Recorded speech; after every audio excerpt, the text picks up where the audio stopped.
Assalamualaikum warahmatullahi wabarakatuh.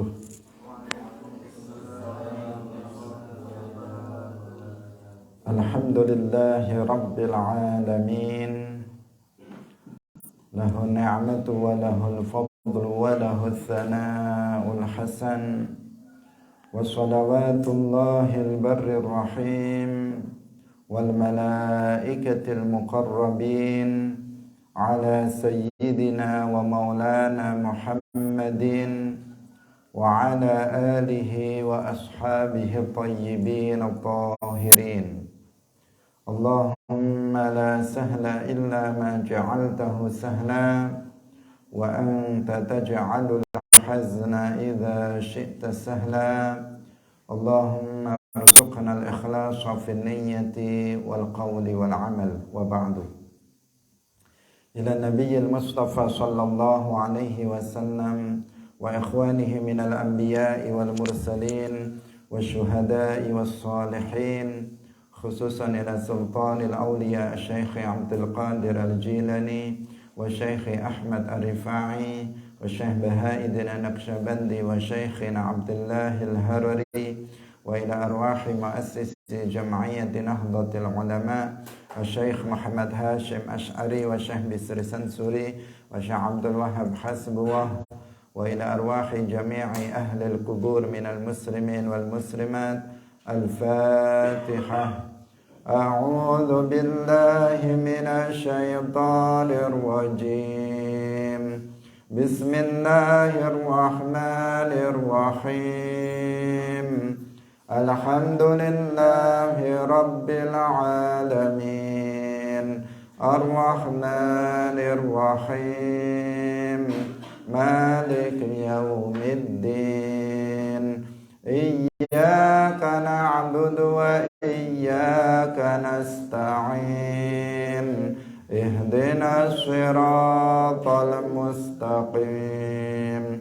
Siratal ladzina an'amta 'alaihim ghairil maghdubi 'alaihim waladdallin. Amin. Hadirin hadirat kaum muslimin muslimat, pemirsa Madu TV rahimakumullah. Alhamdulillah, kita bersyukur kepada Allah Subhanahu wa ta'ala. Pada pagi hari ini Allah Subhanahu wa ta'ala kembali mempertemukan kita dalam majelis yang mulia, yaitu majelis Ilmuddin, dalam pengajian tafsir ayatil ahkam. Semoga keberadaan kita dalam majelis ini mendapatkan keberkahan dan kebaikan dari Allah Subhanahu wa ta'ala, dan kita semuanya yang hadir mendapatkan ilmu yang manfaat barokah fid dunya wal akhirah. Amin ya rabbal alamin.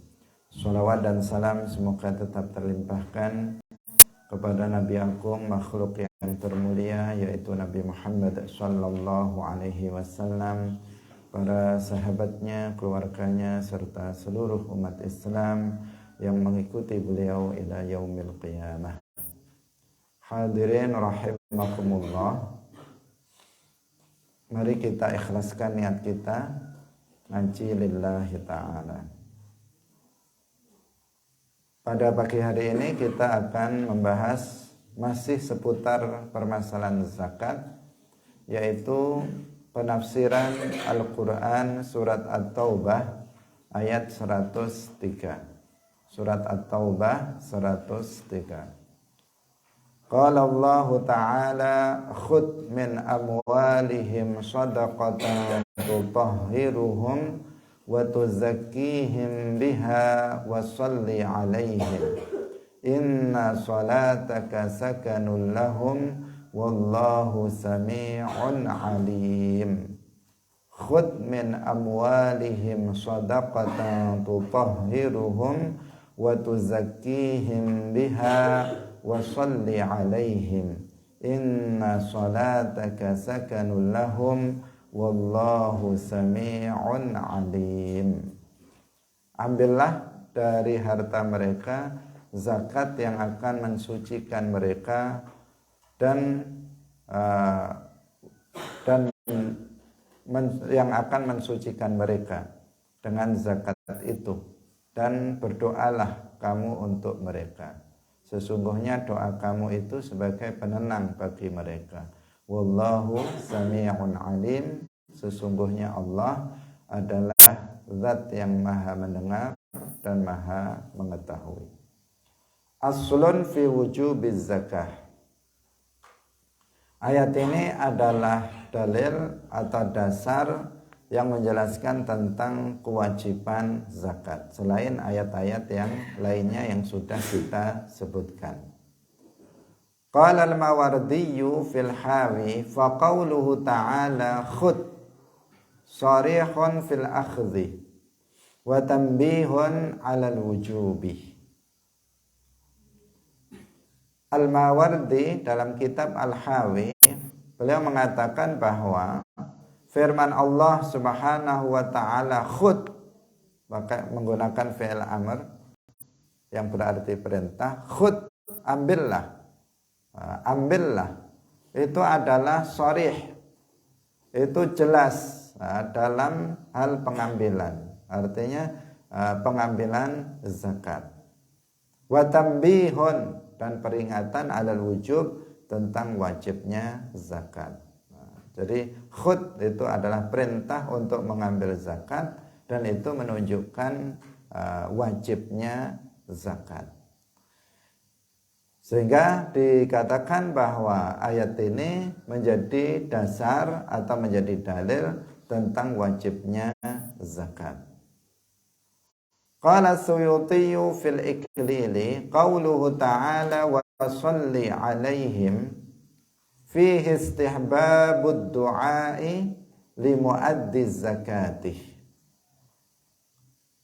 Firman Allah Subhanahu wa taala wa salli alaihim, dan berdoalah pada mereka. Dalam ayat ini terdapat pensunahan berdoa untuk orang yang menunaikan zakat. Dari sunnah untuk berdoa bagi orang yang menunaikan zakat. Qauluhu ta'ala inna salataka sakanul lahum ihtajja bihi mani'uz zakah ala Abi Bakar faqalu la nuaddi zakata illa liman salatuhu sakanun lana. Sedangkan firman Allah Subhanahu wa taala inna salataka sakanul lahum, orang-orang yang mencegah pembayaran zakat pada masa Abu Bakar itu berhujjah di hadapan Sayyiduna Abu Bakar, Khalifatul Rasulillah. Mereka mengatakan kami tidak mau mengeluarkan zakat kecuali kepada orang yang doanya itu bisa menjadi penenang bagi kami. Hadirin rahimakumullah, kita mengetahui bahwa sepeninggal Rasulullah sallallahu alaihi wasallam ada banyak orang yang tidak mau mengeluarkan zakat. Mereka tidak mau mengeluarkan zakat. Jumlahnya sangat banyak sekali, sehingga mereka diperangi oleh Sayyiduna Abu Bakar As-Siddiq radhiyallahu anhu sebagai Khalifatu Rasulillah. Pertanyaannya, kenapa mereka tidak mau membayar zakat setelah Rasulullah sallallahu alaihi wasallam wafat? Karena mereka mentakwilkan ayat ini dengan takwil yang batil, dengan takwil yang salah. Mereka mentakwilkan ayat khud min amwalihim shadaqatan tutahhiruhum wa tuzakkihim biha wa shalli alaihim, bahwa ayat ini khusus berlaku pada zaman Nabi. Karena khitab dari ayat ini itu adalah Rasulullah sallallahu alaihi wasallam. Khud, ambillah Siapa yang disuruh ngambil dalam ayat ini? Nabi Muhammad, kata mereka. Khudh ya Muhammad, ambillah wahai Muhammad min amwalihim, dari harta mereka. Yang dituju oleh ayat ini, khitab dari ayat ini adalah Nabi Muhammad. Maka ketika Nabi Muhammad sudah wafat, berarti gak ada lagi orang yang berhak untuk mengambil zakat dari kami. Berarti tidak lagi wajib mengeluarkan zakat menurut mereka, karena orang yang diperintahkan oleh Allah mengambil zakat dari umat Islam itu sudah wafat. Satu. Yang kemudian, yang kedua, firman Allah, inna salataka sakanul lahum, sesungguhnya doa kamu wahai Muhammad itu sebagai penenang bagi mereka, mereka yang mengeluarkan zakat. Sementara Nabi nggak ada, Nabi yang doanya itu menjadi penenang bagi mereka itu tidak ada lagi. Sehingga mereka mengatakan kami akan membayar zakat kepada orang yang doanya menjadi penenang bagi kami. Sementara beliau sudah nggak ada, maka kami tidak mau membayar zakat. Atas dasar pemahaman dan pentakwilan terhadap ayat ini yang salah, maka mereka kemudian enggan atau tidak mau mengeluarkan zakat.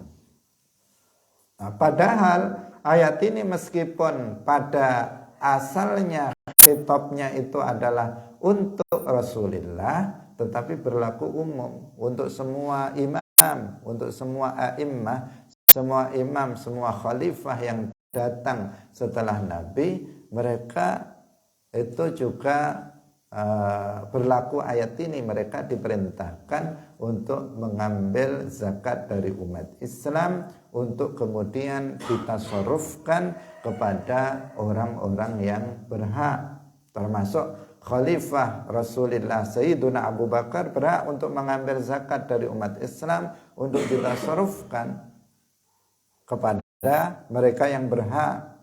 Demikian juga Sayyiduna Umar, Utsman, Ali, dan begitu seterusnya. Mereka para khalifah, para imam itu memiliki hak untuk mengambil zakat dari umat Islam, mengambil untuk ditasarrufkan kepada mustahiquz zakah, orang-orang yang berhak menerima zakat. Hadirin rahimakumullah, meskipun demikian perlu kita pahami bahwa Sayyiduna Abu Bakar As-Siddiq radhiyallahu anhu, meskipun beliau itu memerangi orang-orang yang mencegah pembayaran zakat, orang yang tidak mau membayar zakat, meski demikian beliau tidak mengkafirkan mereka. Beliau tidak mengkafirkan mani'uz zakah, orang-orang yang tidak mau membayar zakat. Meskipun mereka mengingkari kewajibannya, meskipun mereka mengingkari kewajiban zakat, tetapi ketika itu mereka tidak dikafirkan. Kenapa? Karena mereka mentakwilkan ayat ini dengan takwil yang salah, dan ini bukan dalam masalah aslul aqidah. Bukan dalam masalah aslul aqidah, dasar aqidah. Tapi kalau seseorang mengklaim bahwa dia mentakwilkan sebuah ayat yang kemudian pentakwilannya keliru dan bertentangan dengan dasar akidah, maka meskipun takwil tidak ditolerir. Seperti orang-orang Wahabi, mereka mengatakan Allah itu bersemayam di atas arsy. Itu saya pahami dari firman Allah, Ar-Rahmanu 'alal arsy istawa. Atau mereka mengatakan Allah itu punya muka. Itu saya pahami dari firman Allah, fa aynama tuwallu fathamma wajhullah. Apakah dimaafkan? Jawabannya tidak. Meskipun mereka dalihnya adalah memahami berdasarkan pemahaman mereka terhadap ayat Al-Quran, maka itu tidak dimaafkan. Kenapa? Karena ini dalam prinsip atau dalam usulul aqidah, dalam dasar aqidah. Sementara mereka yang mencegah pembayaran zakat pada masa Sayyiduna Abu Bakar, mereka tidak mau dan tidak mengakui kewajiban zakat itu karena salah paham terhadap ayat, dan masalah zakat bukan masalah aslul aqidah tetapi masalah furu'. Sehingga mereka tidak dikafirkan oleh Sayyiduna Abu Bakar As-Siddiq radhiyallahu anhu. Meskipun demikian mereka diperangi. Kenapa? Karena jumlah mereka itu besar. Yang enggan membayar zakat itu bukan hanya 1 atau 2 orang, tetapi mereka dalam jumlah besar dan bareng-bareng melakukan pembangkangan terhadap khalifah, bareng-bareng tidak mau mengeluarkan zakat. Nah, karena itulah maka diperangi karena menentang khalifah, menentang pemerintah, menentang imam. Itu yang menyebabkan Sayyiduna Abu Bakar memerangi mereka, dan bukan karena mereka itu dihukumi kafir. Tapi kalau sekarang kewajiban zakat itu sudah menjadi sesuatu yang ma'lumun minad-dini bid-darurah. Kewajiban zakat itu mujma' alaih dan ma'lumun minad-dini bid-darurah. Sudah disepakati oleh seluruh umat Islam dan sudah diketahui oleh semua umat Islam, baik yang alim maupun awam, semuanya mengetahui ini. Maka jika kemudian ada orang yang mengingkari kewajiban zakat, dia akan jatuh, bisa jatuh dalam kekufuran pada masa sekarang ini. Hadirin rahimakumullah. Jadi alasan orang-orang yang mencegah pembayaran zakat pada masa Sayyiduna Abu Bakar, yang pertama adalah pada ayat ini.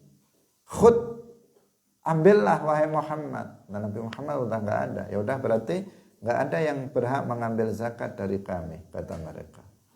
Inna sholataka sakanul lahum. Sesungguhnya doa kamu menjadi penenang bagi mereka. Sementara Nabi udah nggak ada. Yang doanya menjadi penenang bagi mereka sudah nggak ada lagi. Ya udah, berarti udah nggak wajib zakat, kata mereka. Padahal ayat ini meskipun khitabnya untuk Nabi, tetapi berlaku untuk umum. Dan itu banyak sekali ayat-ayat Al-Quran yang demikian, khitabnya untuk Nabi, tetapi berlaku juga untuk umat Islam secara keseluruhan. Hadirin rahimakumullah. Qala Suyutiyu fi syarhi tanbih.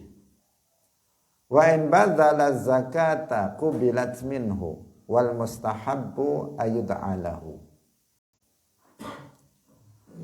Apabila seseorang itu memberikan zakat, maka diterima, zakat itu diterima, dan disunnahkan untuk didoakan. Jadi didoakan. Kalau ada orang misalnya membayar zakat kepada kita, maka disunnahkan kita untuk mendoakannya. Misalnya kita sebagai mustahiq, orang fakir atau miskin, kemudian ada orang yang membayar zakat kepada kita, maka kita doakan dia.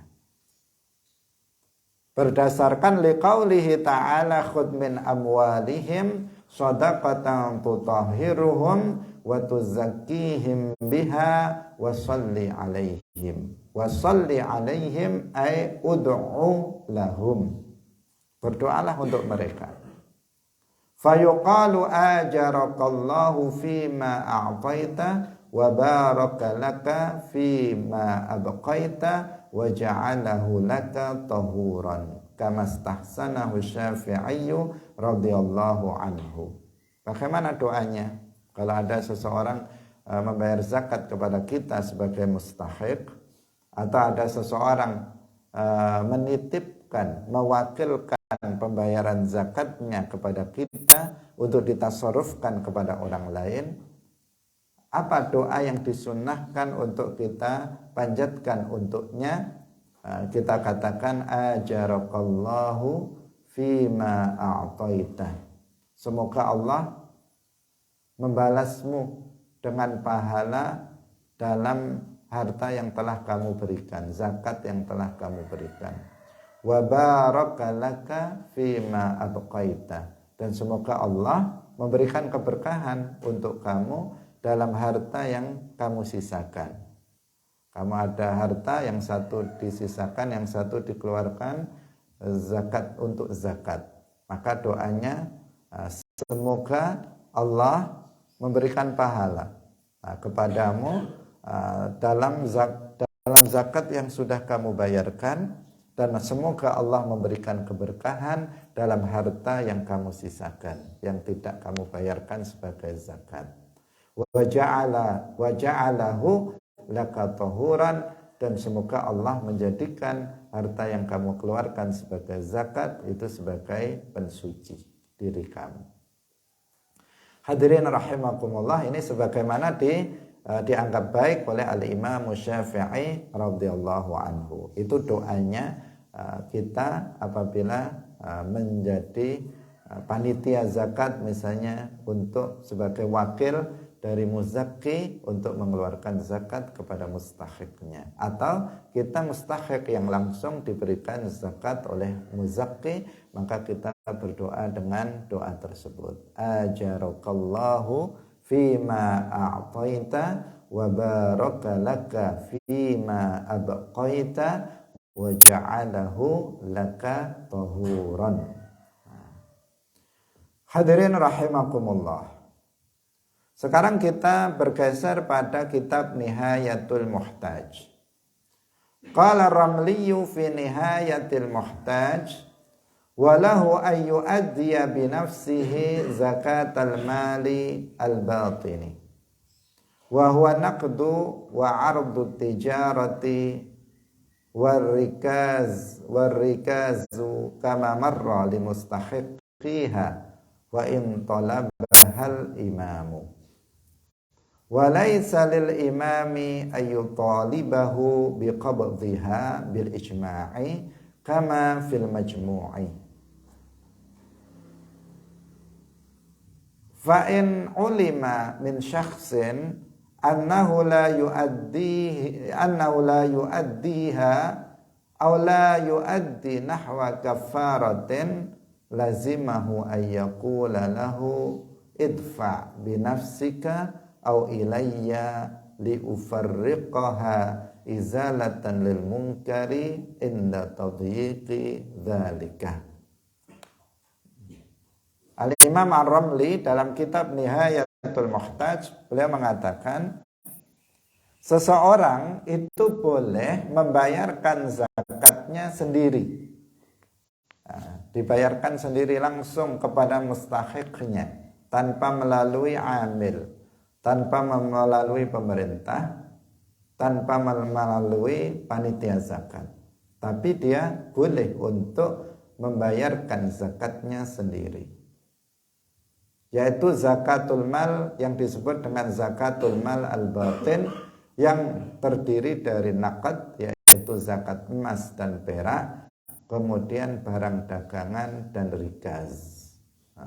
Ini disebut zakatul mal al-batin. An-naqad, emas dan perak, kemudian barang dagangan, kemudian yang ketiga adalah rikaz. Kama marra li mustahiqiha, kepada orang yang berhak menerima zakat, langsung dikeluarkan sendiri meskipun imam memintanya. Meskipun imam memintanya, bayarkan zakat melalui kami, seseorang boleh untuk mengeluarkannya sendiri, dengan tangannya sendiri, diberikan kepada mustahiq. Kalau dia memang tahu siapa mustahiquz zakah, tahu definisi pengertian dari masing-masing, dan bisa untuk mengetahui mana yang berhak menerima zakat dan mana yang tidak berhak, maka dia boleh untuk memberikan zakatnya sendiri, membayar zakatnya sendiri kepada mustahiq. Tetapi kalau kita nggak tahu, sebagaimana kebanyakan orang sekarang, mereka tidak tahu siapa itu fakir, siapa itu miskin, tidak tahu siapa itu amil, siapa itu gharim, dan seterusnya. Siapa itu fi sabilillah, ibnu sabil. Ketika mereka tidak tahu, maka hendaknya dia membayarkannya melalui orang yang mengetahuinya tentang siapa mustahik zakat.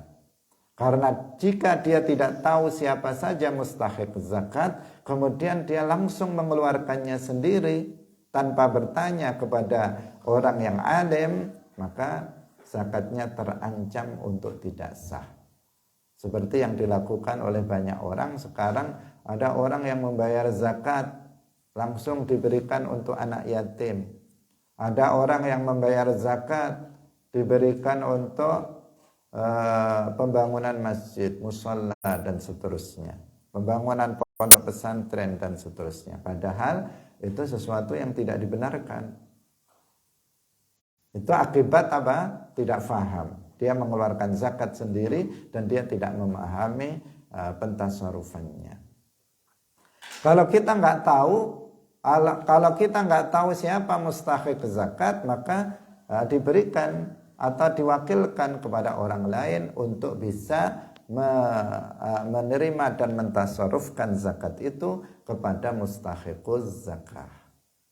Tapi lagi-lagi kita harus waspada, tetap harus kita pastikan bahwa panitia atau wakil kita dalam mengeluarkan zakat itu betul-betul orang yang memahami tentang ahkamuz zakah. Harus orang yang memahami tentang ahkamuz zakah. Karena sekarang juga banyak panitia-panitia zakat yang terdiri dari orang-orang yang bodoh dalam masalah ahkamuz zakah. Yang penting mau. Oh, dia mau jadi panitia. Udah, kita jadikan panitia. Dia juga mau jadi panitia, langsung diangkat menjadi panitia. Sementara dia tidak tahu tentang ketentuan-ketentuan hukum zakat. Bahkan tidak tahu juga siapa mustahiq zakat. Akhirnya mereka mentasarufkan zakat orang semaunya tanpa didasari dengan ilmu, yang menjadikan zakat-zakat orang yang mempercayakannya kepada dia menjadi tidak sah. Jika tidak sah, maka dia akan rugi dunia juga rugi akhirat. Di dunia hartanya berkurang, sementara di akhirat dia tidak akan diterima zakat dia. Nah, jadi di sini yang pertama, bagi kita yang tahu siapa mustahik zakat, kita mampu untuk mengidentifikasikan siapa mustahik dan yang bukan, siapa miskin, siapa fakir, siapa gharim, siapa misalnya sabilillah, kita tahu, maka kita bisa memberikannya secara langsung. Bahkan Imam Ahmad mengatakan disunnahkan seseorang jika memberikan zakatnya secara langsung. Secara langsung artinya dengan tangan dia sendiri. Kenapa disunnahkan? Karena dengan dia memberikannya sendiri dengan tangannya, maka dipastikan bahwa zakat dia telah sampai kepada mustahik. Karena dia sendiri yang menyampaikannya. Berbeda apabila misalnya disampaikan melalui panitia, masih diragukan, sampai enggak zakat saya kepada mustahik. Jangan-jangan salah tempat, jangan-jangan dimakan oleh panitianya sendiri, jangan-jangan belum disampaikan, masih nunggu dan seterusnya. Masih ada kemungkinan. Sementara kalau langsung diberikan dengan tangan kita, maka sudah dipastikan zakat kita telah sampai kepada mustahik. Tapi harus tahu dulu. Bukan kemudian dia nggak tahu siapa mustahik, kemudian langsung dia membayarkannya, maka bisa terjadi kekeliruan. Dan apabila kita menitipkannya, mewakilkannya kepada orang lain untuk disampaikan kepada mustahik, dipastikan panitia itu adalah orang-orang yang memahami tentang ahkamuz zakah. Hadirin rahimakumullah. Walaysa lil imami ayu talibahu biqabdiha bil ijma'. Tidak boleh bagi imam untuk meminta untuk memegang zakat itu secara ijma'. Artinya seseorang kalau dia ingin untuk mengeluarkannya sendiri, maka dia boleh membayarkan zakatnya sendiri, dan imam dia tidak semestinya dia untuk mengambil zakat tersebut dari dia. Apabila fa'ina alima min syakhsin, apabila seorang imam atau khalifah itu mengetahui ada seseorang itu tidak membayar zakat. Artinya pada dasarnya setiap orang silahkan bayar zakat sendiri-sendiri. Tidak harus melalui amil atau melalui pemerintah.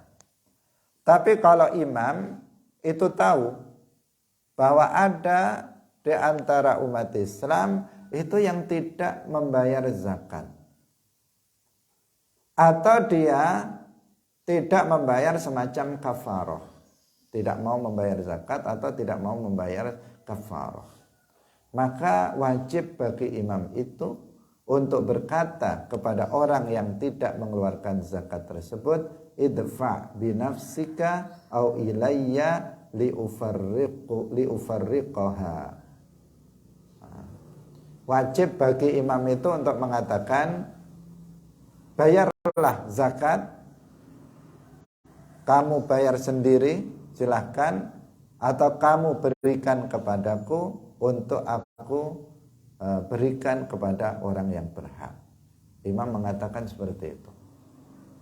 Jadi imam berkata, ini kalau ada imam berkata kepada orang Islam yang tidak mengeluarkan zakat, bayarlah zakat kamu sendiri atau serahkan kepadaku biar saya berikan kepada yang berhak. Mengatakan seperti itu.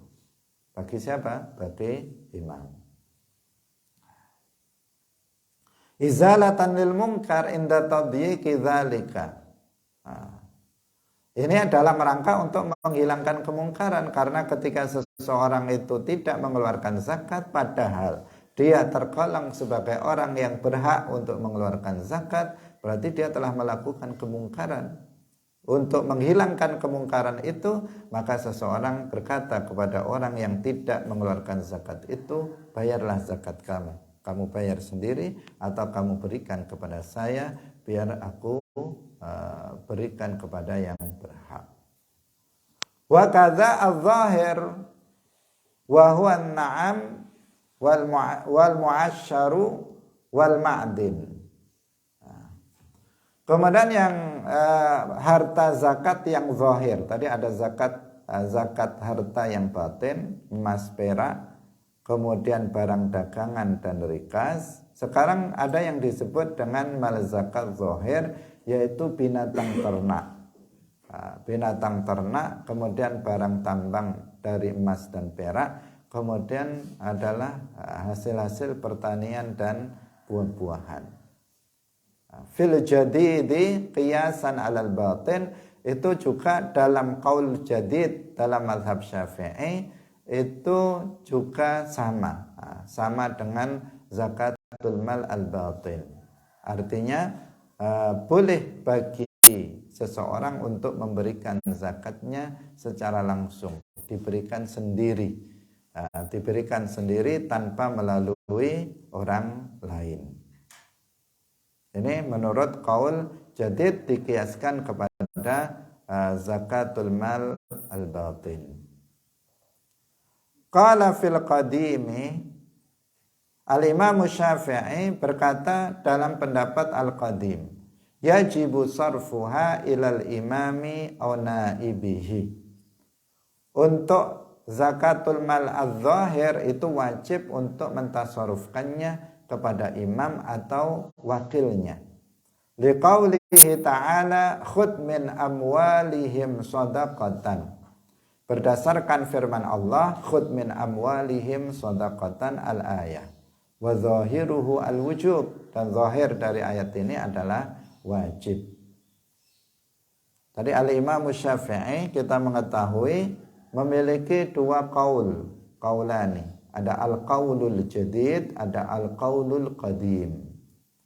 Al-qaulul qadim artinya pendapat-pendapat lama dari Imam Syafi'i, yaitu ketika Al-Imam Syafi'i radhiyallahu anhu masih bertempat tinggal di Mesir, bertempat tinggal di Baghdad.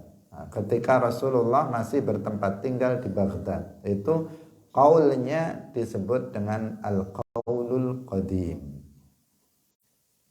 Setelah Al-Imam Syafi'i radhiyallahu anhu hijrah dan pindah ke Mesir, kemudian beliau memiliki pendapat-pendapat yang sebagian berbeda dengan pendapat-pendapat ketika beliau di Mesir.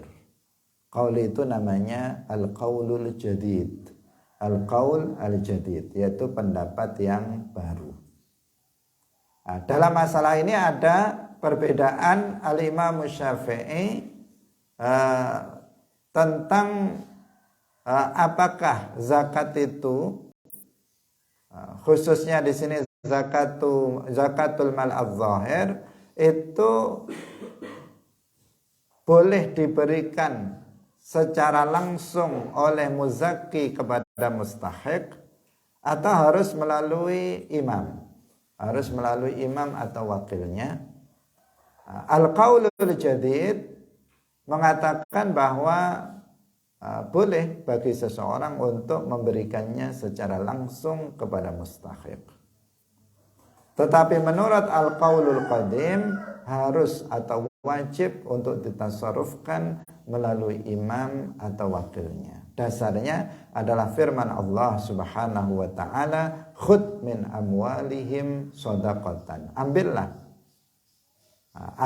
di sini pertama khitabnya kepada Nabi Muhammad, tetapi yang dimaksud kepada para imam-imam setelah Nabi Muhammad sallallahu alaihi wasallam. Imam yang dimaksud bukan imam masjid atau imam musalla, tetapi imam pemerintah, khalifah. Itu yang jika ada, maka zakat itu wajib ditasarrufkan melalui mereka. Dasarnya karena perintah khudh min amwalihim shadaqatan dalam ayat ini. Dan zahirnya itu adalah untuk menunjukkan wajib. Khudh artinya wajib bagi kamu untuk mengambil, bagi kamu Rasulullah atau para imam, para khalifah, untuk mengambil zakat dari umat Islam dan mentasarrufkannya kepada mereka yang berhak. Itu menunjukkan wajib itu. Sehingga qaul qadim mengatakan wajib untuk membayar zakat melalui imam. Wa hadza haitsu lam yatlubil imam az-zahirah wa illa wajaba taslimuha ilaihi badlan lit-tha'ah.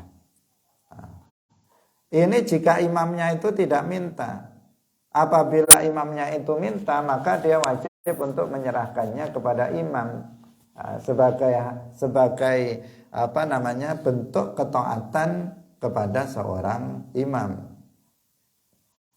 Jika imamnya itu minta, maka ditaati imam itu, diberikan zakat itu kepada imam. Tapi kalau imamnya nggak minta, maka dia bisa untuk membayarkan zakatnya sendiri. Tapi kalau imamnya minta, mana zakat kamu? Maka dia wajib untuk menyerahkan zakatnya melalui imam tersebut. Wa yuqatiluhum in imtana'u min taslimi dzalika lahu. Dan imam bisa memerangi mereka apabila mereka itu mencegah untuk menyerahkan zakatnya kepada imam.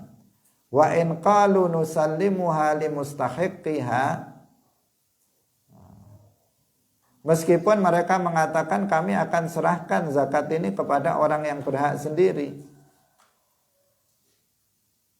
Wa in kana jairan linafadhi hukmihi wa adami in'izalihi bil jawr. Meskipun imam itu adalah imam yang zalim, pemerintahannya itu pemerintahan yang zalim, tapi kalau dia itu meminta zakat kita, dia mengatakan mana zakat kamu, biar aku bayarkan kepada yang berhak. Nah, meskipun imamnya itu adalah imam yang zalim, tetap harus ditaati. Tetap harus ditaati, kita bayarkan melalui dia. Karena seorang khalifah itu tidak menjadi atau tidak menjadi harus dijatuhkan apabila dia dengan sekedar seseorang itu melakukan dosa besar atau kezaliman. Kalau ada seorang pemerintah, seorang imam atau khalifah, dia zalim terhadap umatnya, tetapi dia muslim, tapi imam ini nggak sholat, nggak puasa Ramadan, sukanya mabuk-mabukan, tetapi dia seorang muslim, berarti dia zalim, seorang imam yang zalim. Meskipun imamnya zalim, kalau dia meminta harta zakat dari kita untuk dia tasarrufkan kepada yang berhak, maka kita mengikutinya, kita mentaati imam itu. Karena imam tidak menjadi lepas jabatannya atau lepas kekuasaannya dengan sebab kezaliman yang dilakukannya. Ini berbeda dengan Hizbut Tahrir. Kalau Hizbut Tahrir, salah satu konsep khilafah mereka yang menyimpang, mereka mengatakan apabila seorang imam itu melakukan kezaliman, maka saat itu juga wajib untuk dilengsarkan dari jabatannya. Padahal siapa pada masa sekarang ini seorang imam yang tidak zalim? Kebanyakan imam, kebanyakan para pemimpin itu adalah orang-orang yang zalim. Nah, ini seakan-akan mereka mau buat main-main. Kalau seorang pemimpin yang zalim harus dilengsarkan, maka setiap hari ada pelengseran pemimpin. Karena setiap hari terjadi kezaliman yang dilakukan oleh para imam tersebut. Kalau menurut Ahlus Sunnah wal Jamaah yang kita yakini, seorang imam tidak boleh dilengsarkan hanya dengan sebab kezaliman yang dilakukannya, dengan sebab dosa-dosa yang dilakukannya, tidak. Tetapi mereka dilengsarkan apabila secara nyata sang imam itu melakukan kekufuran. Jadi secara nyata dia terang-terangan melakukan sebuah kekufuran, maka baru di saat itu dia dilengsarkan dari jabatannya, karena orang yang kafir tidak bisa menjadi pemimpin bagi umat Islam.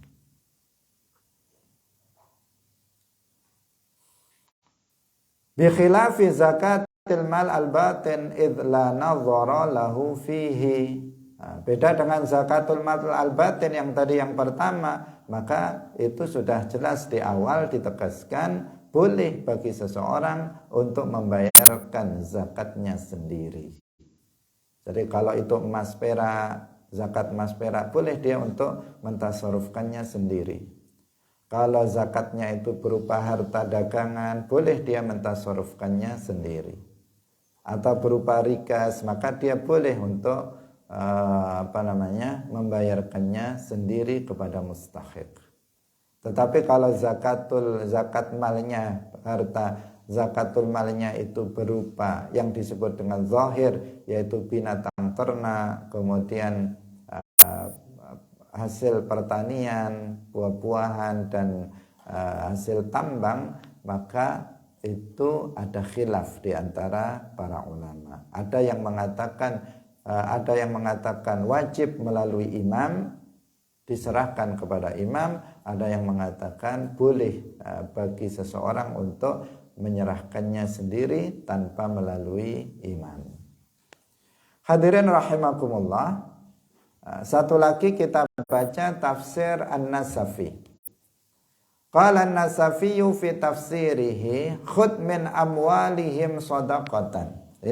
Ini penafsiran yang lain. yang berbeda dengan apa yang tadi telah kita bahas.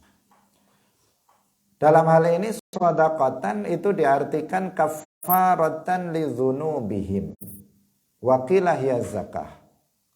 Khudh min amwalihim shadaqatan, ambillah dari harta mereka kafarah, sedekah sebagai kafarah untuk menghapuskan dosa-dosa mereka.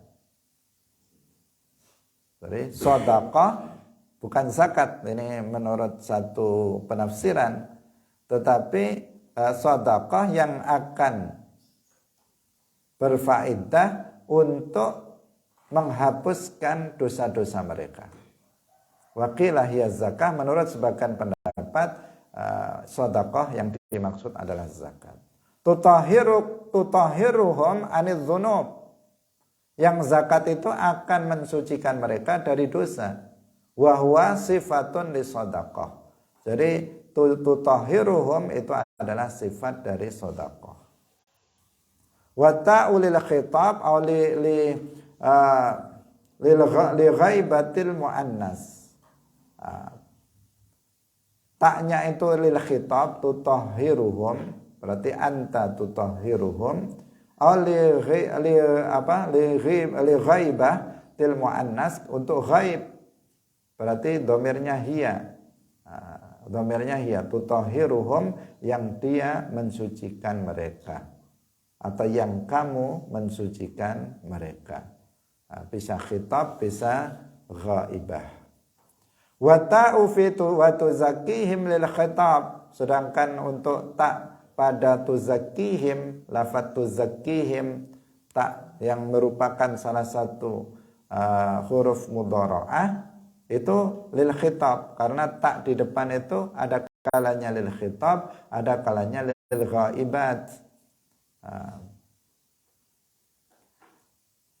Yuzakki, yuzakkiyani, yuzakkuna, kemudian tuzakki. Tak berarti lil ghaibah kan? Tuzakki, tuzakkiyani. Ini lil ghaibah. Anta juga anta tuzakki, antuma tuzakkiyani, antum tuzakkuna. Jadi tak di depan itu ada kalanya lil ghaibah, ada kalanya adalah lil mukhatab.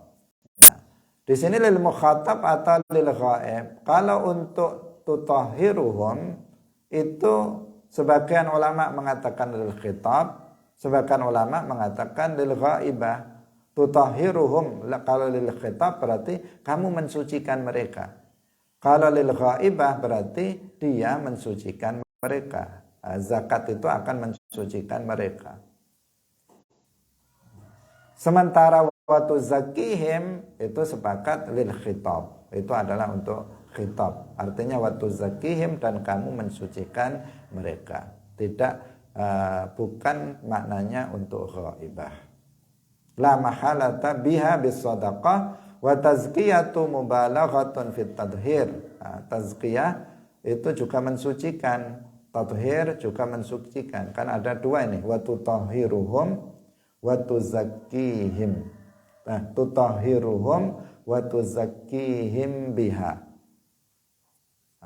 Pada dasarnya tutahhir, tutahhiru dan tuzakki maknanya sama, yaitu mensucikan. Tetapi sebenarnya berbeda. Kalau tazkiyah, tuzakkihim, itu adalah mubalaghatun fit tadhhir. Jadi mubalaghah dalam mensucikan itu membesar-besarkan dalam mensucikan, artinya betul-betul ini mensucikan zakat itu. Wa ziyadatun fihi, dan ada tambahan dalam mensucikan, tidak sekedar mensucikan, au bi ma'nal inma'i wal barakah fil mal, atau dengan makna tumbuh dan berkahnya harta.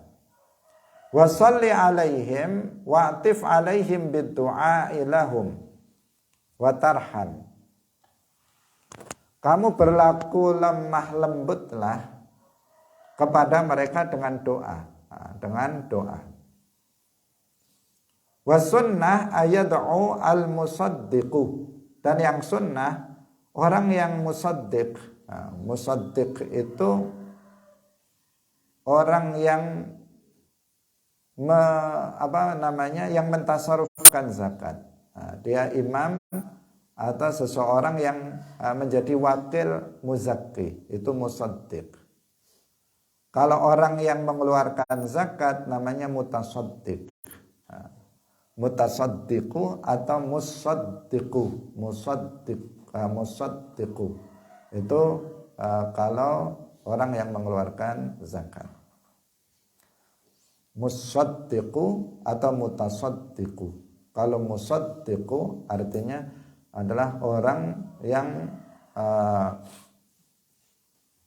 yang mengambil dan mentasarufkan zakat dari umat Islam. Yang sunnah, orang yang tadi mengambil zakat untuk ditasarufkan kepada orang lain, itu mendoakan orang yang mengeluarkan zakat itu ketika dia mengambil zakat itu dari orang tersebut. Seperti doa yang tadi sudah kita sampaikan, yaitu doa ajarakallahu fima a'taita wa baraka laka fima abqaita wa ja'alahu laka tahuran. Ini doa yang dipanjatkan untuk muzakki, kepada orang yang mengeluarkan zakat. Kenapa inna shalawatika atau inna sholataka kufi, qiraah kufi, ghaira Abi Bakar, kufi selain Abi Bakar, itu ada inna shalawatika, ada inna sholataka. Qila as-sholatu akthar minas sholawat li'annaha lil jinsi. As-sholah itu lebih banyak, lebih mencakup dari sholawat. Itu kan jamaknya. Kenapa? Karena sholat itu untuk lil jinsi, untuk menunjukkan jenis. Jadi ketika dikatakan sholawat, kalau dalam bahasa Arab itu jamak. Jam'ul qillah. Jam'ul qillah itu menunjukkan makna 3 sampai 10. Itu namanya jam'ul qillah. Sementara sholat itu isim mufrad, tetapi dia isim atau nama untuk jenis tertentu, sehingga cakupan sholat memakai mufrad itu lebih luas dibandingkan apabila menggunakan jamak sholawat, jam'ul qillah, karena hanya terbatas pada 10. Sementara kalau dia isim mufrad, yang mana dia adalah isim jenis, maka cakupannya akan lebih banyak, lebih umum dia dibandingkan dengan jam'ul qillah. Sakanul lahum yaskununa ilaihi wa tatma'innu qulubuhum. Hati mereka menjadi tenang dengan doa kalian. Bi annallaha qad taba alaihim, bahwasanya Allah sudah menerima taubat mereka. Wallahu sami'un li du'aika wa au sami'un li'atirafihim au sami'un li'atirafihim bi dzunubihim wa du'aihim. Allah itu sami'un, mendengar, artinya mendengar doa kamu atau mendengar pengakuan mereka terhadap dosa-dosa mereka dan juga mendengar doa mereka. Mendengar di sini maksudnya Allah mengabulkan doa mereka. Karena Allah Maha mendengar. Allah Maha mendengar. Alimun bima fi dhamairihim minan nadami wal ghammi lima farrata minhum. Dan Allah itu Maha mengetahui apa yang ada di dalam hati mereka berupa penyesalan mereka terhadap dosa yang mereka telah lakukan dan kesedihan mereka terhadap kecerobohan mereka dalam melakukan dosa. Ini penafsiran yang kedua, yang terkait dengan masalah kafaroh, bukan terkait dengan masalah zakat. Jadi ada 2 penafsiran tentang ayat ini. Hadirin hadirat rahimakumullah. Demikian pengajian kita pada pagi hari ini. Semoga bermanfaat dan bisa kita pahami penafsiran surat At-Taubah 103 dengan pemahaman yang benar. Barakallahu fikum wallahul muwaffiq ila aqwamit thoriq. Wassalamualaikum warahmatullahi wabarakatuh. La ilaha illallah. Allahumma salli ala sayyidina Muhammad wa ala alihi wa sahbihi wa sallim. Rabbi ghfirli wa liwalidayya wa lil mu'minina wal mu'minat.